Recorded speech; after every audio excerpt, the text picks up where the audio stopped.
Veronica, आप तो सुबह जल्दी उठ जाती हैं, लेकिन आम तौर पर अगर किसी से कहा जाए कि 5 बजे उठकर एक बड़ा सा कैमरा लेकर जंगल की ओर चल देना है और परफेक्ट शॉट्स लेने हैं, तो वो कहेंगे हमें आराम करने दो, हमें सोने दो। लेकिन यही फ़र्क है आम लोगों में और उन लोगों में जो अपने पैशन को फॉलो करते हुए न समय की परवाह करते हैं, न जगह की परवाह करते हैं। और ऐसी ही कुछ बात है हमारे आज के guest of into the wild segment की, who is an award winning wild life photographer.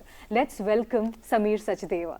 Sameer, बहुत बहुत स्वागत है आपका। स्वागत है thank you for inviting me to the show. Sameer ji एक लिटरेचर ग्रेजुएट, आईटी प्रोफेशनल और अब एक full time bird photographer, wild life photographer. How has this journey been so far and what motivated you to pursue wild life photography? Ma'am as such ऐसा तो कुछ दिमाग में था नहीं, because being from an army background, married to another army officer, you know, तो life was too regimented. But all this change जब मैं वाइफ के साथ दिल्ली कैंट में शिफ्ट किया in 2018। And to be very honest, वो पहला टाइम पीरियड था जहाँ इतनी ग्रीनरी देखी, जहाँ इतने पक्षी देखे, यू नो, सवेरे। एंड उसी से हुआ, उस टाइम पे पॉइंट एंड शूट कैमरा था। तो पॉइंट एंड शूट कैमरा से जो भी होता था वो खींच खाच के देखता था, एंड वहीं से actually the journey started from there. तो वेरोनिका, दिल्ली कैंट में भी इतनी हरियाली है कि किसी की प्रकृति की जर्नी की शुरुआत वहाँ से भी हो सकती है। बिल्कुल मैडम, अगर देखा जाए तो I will go to an extent of saying कि जितने पक्षी और वाइल्ड लाइफ आपके आर्मी कैंट्स में हैं, दैट इज़ बिकॉज उनको एक सिक्योरिटी महसूस होती है वहाँ पे। जी वो आई डोंट थिंक कि जंगलों में भी आपको इतनी स्पीसीज और इतनी वेराइटीज़ मिलेंगी जितनी आपको कैंट्स में all over the, I would say go to extent saying कि ऑल ओवर द ग्लोब आपको जितनी मिल सकती हैं। हरियाली एक मुख्य तौर पे कारण है, जहाँ ग्रीनरी होती है वहाँ पक्षी आते हैं। जी। अगर आपकी फोटोग्राफी की बात की जाए तो खास तौर पे आप बर्ड्स फोटोग्राफी करते हैं, वो भी birds in action. Yes ma'am. Why this particular type of photography? इसके पीछे कुछ ऐसा रीज़न तो नहीं था मैम, बट ये ज़रूर था कि I was always attracted towards, you know, birds in flight. बचपन में जैसे वो शौक होता है, एरोप्लेन देख लिया, एरोप्लेन देख लिया, तो चिड़िया देख ली। जब तक चिड़ियों को अच्छी तरह नहीं देखा और जब तक कैमरा नहीं उठाया, तब तो हर एक चिड़िया वही चिड़िया थी, यू नो, दूर से देखने पे तो वो चिड़िया काली, सफ़ेद या लाल दिखेगी। लेकिन जब कैमरा उठाया सीरियसली फर्स्ट टाइम और शॉट खींची और उसका क्लोजअप देखा, तब समझ में आया कि चिड़िया होती क्या है। जी। तो बर्ड आइडेंटिफिकेशन की भी हम बात करेंगे यहाँ पे। तो बर्ड आइडेंटिफिकेशन के लिए क्या आप कोई गाइड लेके चलते हैं? किससे मदद लेते हैं आप? मैम पहले तो जो इंडिया में अगर बात की जाए तो birds of India, very famous book हमारे लिए, तो it is like a Bible. आज की डेट में there are lot of apps, Merlin का ऐप हो गया, बाकी बहुत सारे ऐप्स हैं जो आप केवल बर्ड की फ़ोटो स्कैन कीजिए और आपको वो आईडी बता देते हैं। जी, आपकी फोटोग्राफ्स को जब हम देखते हैं तो ऐसा लगता है कि बर्ड्स ने खुद आके पोज किया है आपके लिए, बट हम जानते हैं कि बहुत स्किल उसके लिए चाहिए होता है, बहुत सारी टेक्निक्स यूज़ होती हैं। तो किस तरह की सेटिंग्स, किस तरह की कंपोजिशन आप करते हैं फोटोग्राफी के लिए? मैम सबसे पहली बात है जिसने ज़िंदगी चेंज कर दी, जो बर्ड फोटोग्राफी ने समझाया, दैट वाज पेशेंस। बिकॉज शुरू से I have been really very impatient. और ये फर्स्ट टाइम लाइफ में समझ में आया कि अगर फोटोग्राफी करनी है और वो भी वाइल्ड लाइफ की या बर्ड की, तो first requirement is patience and observation. कभी कभी एक चिड़िया के लिए, जैसे अभी आपने बोला, 3 बजे सुबह निकलना पड़ता है, 5 बजे जाके you sit there and you keep waiting, क्योंकि अगर आप किसी चिड़िया के पीछे भागेंगे तो वो आपको कभी नहीं मिलेगी। You have to make the bird, the animal comfortable with yourself. जी बिल्कुल बिल्कुल। तो तभी वो क्लोज आएगी। तो कुछ खास पल ऐसे रहे हों आपके बर्ड फोटोग्राफी करते हुए, कुछ ऐसा कभी हुआ हो आपके साथ जो यादगार बनी हो आपके साथ? बहुत कुछ हुआ मैम, और उसके पीछे सबसे बड़ा जो रीज़न है वो दार्जिलिंग का है, जहाँ पे मैंने और वाइफ ने घर बनाया। बनाने के टाइम तक, जब कंस्ट्रक्शन फेज में था, तब तक also I wasn't into bird photography. Bike खरीदी थी, बाइक घर के बाहर पार्क रहती थी। We had these big glasses just next to it, और सुबेरे सुबेरे एक ब्लू रंग की चिड़िया आके बैठ जाती थी वहाँ पे, जो पैक करती थी विंडो को। और टाइम उसका नोट किया मैम, उसका एग्जैक्ट टाइम एक होता था 6 बजे का, ओके कि वो 6 बजे। एंड उस टाइम जैसे आपने बोला 8 बजे हम दिल्ली वाले हैं, ऑफिस नहीं जाना हो तो 8 बजे से पहले आँख नहीं खुलती है। तो 6 बजे जब उसने उठाना शुरू किया तो 2-3 दिन तो बहुत इरिटेशन हुई। उसके बाद बाहर निकल के उसे जब देखना स्टार्ट किया तब से वो शौक बढ़ा कि है क्या एक्चुअली वो 6 बजे का टाइम फ्रेम क्यों है। उसका सेट एक टाइम है, उसी टाइम पे आती है, एक रूटीन है पक्षियों का भी। बिल्कुल रूटीन है और हर चिड़ियों का होता है। एक पिजन है जो वहाँ पे साल में केवल एक ही बार आता है, एक ही दिन आता है और उसी टाइम फ्रेम में आता है बिटवीन 9 to 10। 3 साल वहाँ रह के मैंने ये रिकॉर्ड किया एंड आई वाज अमेज्ड कि हम लोग जीपीएस की बात करते हैं, हम लोग लोकेशन की बात करते हैं। जी, तो टाइम फ्रेम की आपने भी बात की, हाँ। तो सबसे अच्छा टाइम क्या होता है बर्ड फोटोग्राफी के लिए, कौन सा सीजन? मैम हाँ, एक before we go to this question Kalpana, एक बहुत सुंदर फोटो मैं देख रही हूँ, ईगल्स हैं, I think these are eagles, और साथ में ब्लैक काइट्स। अच्छा, ब्लैक काइट्स विद स्नेक, और ये स्नेक भी उड़ रहा है, सांप के भी पंख लग गए हैं ऐसा? अच्छा, अब नहीं, मुंह में आ गया है वो। मैम इसके पीछे ये हमारे धनौरी वेटलैंड यहीं यूपी में है। तो ये मार्च एंड अप्रैल जब पानी थोड़ा सूखता है वेटलैंड का तो स्नेक्स वहाँ पे ज़्यादा निकलते हैं। स्नेक्स निकलते हैं तो ये एक्टिविटी प्रेडेटर्स की, रैप्टर्स की स्टार्ट होती है। जाती है जी। तो ये टाइम फ्रेम होता है जब कि ब्लैक काइट्स, बाकी रैप्टर्स भी ये स्नेक्स को पकड़ते हैं। और इसमें सबसे इम्पोर्टेंट बात ये है कि पकड़ेगा एक, लेकिन 5 या 6 को फ्री में मिल चाहिए। और इस तरह की कोई फोटो के लिए कुछ खास कैमरा कॉम्पोजिशन रहती है, because this is a live action that we are seeing here? Ma'am as far as if you talk about action photography, it is basically the lighting. You have to be in the perfect line of lighting, basically opposite the sun. Composition का आप इतना कुछ कर ही नहीं सकते हो because you never know कि bird अभी यहाँ बैठी है वो और वो वहाँ कहीं चली जाएगी। That is compositions are made कि हाँ कोई बर्ड बैठी है and then you can easily compose your shot. एक और तस्वीर हम यहाँ पे देख रहे हैं स्क्रीन पर। I think these are Sarus cranes, if I'm not wrong. और ये कौवा, I think is this a fight going on or is she just trying to catch the bird? Ma'am इसके पीछे तो एक बहुत ज़बरदस्त कहानी है। ये सारस बर्ड को बहुत टाइम से, now that I have been into photography for about 6 years, तो हर साल हम जाते ही जाते हैं, अनगिनत बार जाते हैं इसी को देखने के लिए। और आज तक ऐसा नहीं हुआ कि सारस दिखी और किसी ने शॉट नहीं लिया हो। सो ये उस दिन की बात है जब मैं और मेरा एक और फ्रेंड, हम लोग को इसका बच्चे की शॉट चाहिए थी। सो डिस्टेंस मेंटेन करके हम लोग देख रहे थे कि कब अच्छी शॉट मिल जाए। ग्रास थोड़ी सी बड़ी हो गई थी, बच्चा छोटा था, तो कभी उसका सर निकलता था, कभी छुप जाता था। उसी बीच में एक क्रो काफ़ी पास आ गया। 2 बच्चे थे। जब मेल ने एक बार वार्न किया उसको, अच्छा, पहले वार्निंग भी पहले वार्निंग दी उसको, क्रो को कुछ समझ में नहीं आया। उसके बाद जो हुआ, it happened in a flash. मतलब मैं आपको बता नहीं सकता कि बुलेट, पिस्टल भी नहीं थी बट बुलेट चल गई। जी जी जी। उसने कौवे को पकड़ा, उसने कौवे को झंझोड़ा, फिर अपनी वाइफ या अपना पार्टनर की तरफ टर्न किया बोलने के लिए कि भाई तू क्या कर रही थी, am I responsible for safety.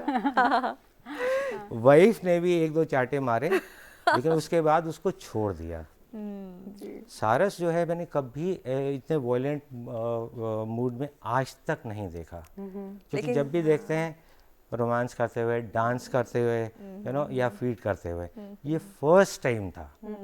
और जो आपने बात की सेटिंग्स की, अगर उस टाइम सेटिंग्स ठीक नहीं होते, अगर मैंने केवल बच्चे पे फोकस के सेटिंग्स रखे होते, slow shutter speed, you know, उसके फेदर्स और हेयर्स दिखे, तो मैं ये सब शॉट्स मिस कर जाता। These are actually shot by chance images, जैसे कि हर एक पिक्चर आपने कहा है कहानी बयां करती है, और एक और आप प्रयास हमेशा करते हैं अपनी फ़ोटोज़ से नॉर्मल लोगों को कहीं ना कहीं नेचर से कनेक्ट करने का। वो किस प्रकार होता है फ़ोटोज़ के माध्यम से? मैम कोई भी आप इमेज देख लीजिए, अगर आप बिना कैमरा के देख ही रहे हैं तो आपको बर्ड फिर वो ब्लैक एंड वाइट या किसी कलर की ही दिखेगी। इट इज़ ओनली कि जब आप जूम लेंस से उसका क्लोजअप लेते हैं, वो लोगों को शेयर करते हैं या वो पोस्ट करते हैं, वो दिखाते हैं, तभी लोगों में ही इच्छा होती है उसके बारे में जानने की। बट वो एक बात हो गई केवल जानने की। हर एक बर्ड की अपनी हैबिट्स होती हैं, अपनी एक रूटीन होती है। आपने देखा होगा, मैंने दार्जिलिंग में बहुत देखा, बिकॉज घर भी मैंने पर्च बनाया हुआ वहाँ पे। छोटी सी बर्ड होती है, इतनी सी red bill leiothrix, one of the most tried birds, जो बुशेस में से निकलती नहीं है। उसने पर्च पे आना शुरू किया, उसने साथ साथ अपने बच्चों को पर्च पे लाना स्टार्ट किया। और वो जब अपने बच्चे को फीड करती है, आप नेकेड आई से देखेंगे आपको कुछ नहीं पता चलेगा, बट आप जूम लेंस से देखेंगे, वो अपने बच्चे को जो दाना उठाती है वो थ्रोट के अंदर तक जाके छोड़ती है। और उसके बाद वो खड़े होकर वॉच करेगी उसने ठीक से अंदर इंजेस्ट किया या नहीं। तो कितने वही emotions चीज होते हैं। एक माँ भी वही काम करती है, कहीं कहीं पे फादर्स भी वो काम करते हैं, लेकिन जब तक आप वो महसूस नहीं कराएंगे दूसरों को। बिल्कुल। आई थिंक हम एक और फोटो देख पा रहे हैं अभी स्क्रीन पे। There was another picture which was there. वही हर एक फोटो एक कहानी बयां करती है, और कितना कुछ होता है जो हम पक्षियों के जीवन से सीखते हैं, और कहीं ना कहीं ये कंजर्वेशन में भी मदद करता है। बिल्कुल मैम, कंजर्वेशन पर से की अगर आप बात करें, आप मेरे से भी बात करें, मैं भाग जाऊंगा। लेकिन अगर आप इनडायरेक्टली खुद कुछ कर रहे हैं तो it is bound to flow out. इसमें कुछ भी नहीं करना है आपको, मेन फर्स्ट चीज करनी है बस आप पानी रख दीजिए। जी समीर एक जी, और तस्वीर देख रहे हैं हम स्क्रीन पर, बहुत ही इंटरेस्टिंग ये तस्वीर ये है। पक्षी कौन सा है? I think I have never seen a bird like this. This is a verditer flycatcher. ये हमारे नॉर्थ में साताल साइड में और दार्जिलिंग साइड में, वेस्ट बंगाल साइड में बहुत कॉमन है। It is a flycatcher. ये शॉट दार्जिलिंग में मैंने जब लिया था तो आप बिलीव नहीं करेंगे कि वो the conditions were complete fog था। सेटिंग्स मेरे को समझ में नहीं आ रही थी, मैं क्या सेटिंग्स रखूं क्या नहीं रखूं। And suddenly it flew off, और उसने फ्लाई किया और वो आया ही एरो की तरह मेरी तरफ। आपके पास फोटो खिंचवाने आया। हाँ, कितना मैग्निफिसेंट लग रहा है ये। Straight out of a Harry Potter movie it's looking like. Absolutely. जी, हम चर्चा कर रहे थे कंजर्वेशन पे, या पानी का बोल रखें घर एक के पानी बाहर। का बोल रखिए मैम, हर एक को प्यास लगती है। गर्मी के दिन है, इरिस्पेक्टिव की बारिश का एरिया हो या गर्मी का एरिया हो, द ईजिएस्ट थिंग इज कि एटलीस्ट आप पानी तो रखिए। यू विल फाइंड कि इतने सारे बर्ड्स आएंगे, बर्ड्स के एनिमल्स भी आ जाते हैं, स्क्विरल्स भी पी के जाते हैं। पानी तो सबको पीना है। बिल्कुल बिल्कुल। See, human beings can live without food for quite a number of days, but not without without water. Not without Same water, for certainly. animals and birds. तो अगर उनको पानी मिल रहा है, एक सेफ एरिया में वो हैं, हम लोग अपने ही अर्बन एरियाज की अगर बात करें, तो यहाँ पे भी मेरी ही सोसाइटी में कार के बगल में बर्ड ने नेस्ट बनाया, उसमें 4 बच्चे दिए। जी, and it is we all who cared for it, the whole society cared for it. That's beautiful. तो समीर जी, आप अपनी तस्वीरों के माध्यम से लोगों को प्रकृति के साथ जोड़ते हैं, लेकिन एक आपका अनोखा तरीका है कि आप तस्वीरें खींचते हैं, लेकिन कई बार आप स्टोरी टेलिंग भी अपने शब्दों के माध्यम से भी उन इमेजेस को और इन्हांस करते हैं। तो वो क्या कहानी है, वो बताइए। अब कहानी कुछ नहीं है, इट्स जस्ट कि I want people to have those feelings, to have those emotions that we have for one another. Why not for birds or why not for wildlife? इतने instances हुए हैं। हम लोग बात करते हैं हाथियों की, बंगाल साइड में, असम साइड में, दे गो ऑन अ रैम्पेज, वो सब कुछ तोड़ फोड़ कर तहस नहस कर देते हैं। जी। उत्तराखंड में सीताबनी में एक इंसिडेंट मैं आपको बताता हूँ which is so heart touching. एक एलिफेंट और मदर और उसका काफ रोड क्रॉस करने आए, the whole traffic stop from both sides. हमारे बगल में एक और गाड़ी वाले थे, उनके आई थिंक मदर होंगी थोड़ी एजेड। जैसे हाथी ने अपना ट्रंक उठाया, she got a little scared, driver को बोलने की गाड़ी पीछे ले लो, वो अटैक करेगा।